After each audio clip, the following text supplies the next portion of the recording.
Guess I'm walking slow, 'cause I'm not gonna lie. I feel everybody's A lot of eyes on myths in sexual abuse is it happens by strangers, which is actually not true. Yep. It's the opposite. It's done by a relative. It's done by someone that you know. And so sometimes we're so afraid. Like, I know for me, that was fear. If I speak up, will my mom even believe that he's done that to Right. me? You know? And a lot of girls, it's that uncle that's like, oh, Uncle Timmy, he could never do that, you know? Yeah, Or yeah. it's like, it's your father, he could never, you know? And that just goes into like the red flags too, Yeah.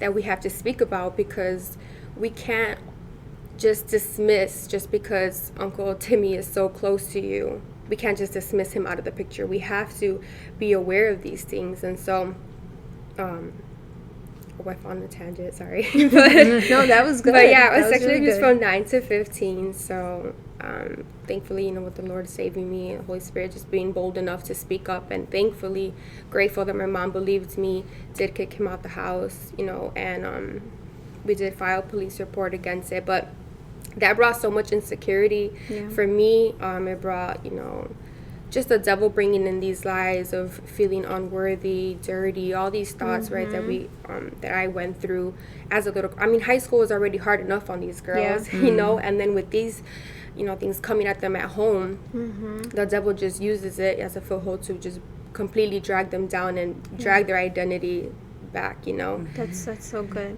That's so good because at this age, at the young age, for youth, that's when they're trying to find their identity. Right. That's what they're looking to see who they are, what they're meant to do, asking questions. Where am I going after this? What's next? And here comes this person telling you this is who you are. Yeah. This is what I'm going to use you for. Yep. This is what you're meant to be.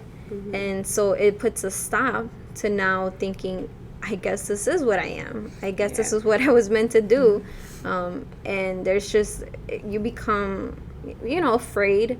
You stop yourself from going any further than that. And I'll get more into that because now I'm engaged. But I've never, because of my testimony, never thought that I would get married.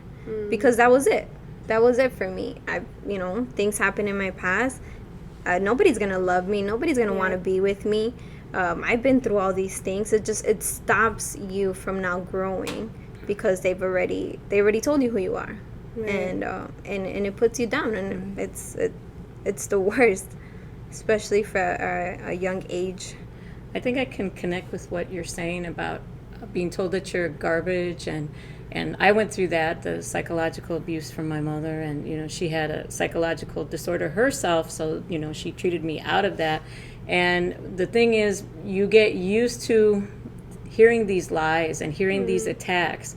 And whether you're thinking about it or not, you start to believe it, and it starts to become part of who you are, even if it wasn't before. Yeah. And then one of the horrible things is that then say you're not around this person anymore who's abusive, but it's now part of you. And then you are so used to this kind of treatment, whether it's in particular physical abuse or verbal abuse, then if you meet somebody else or you get into another relationship and they're treating you the same way, you just kind of, you're numb to it. And somebody else may say to you, they may notice and say, well, why do you let them treat you like that? And you're like, what? And you kind of brush it off because you're used to it, and we shouldn't be used to it. Nobody should be used to that.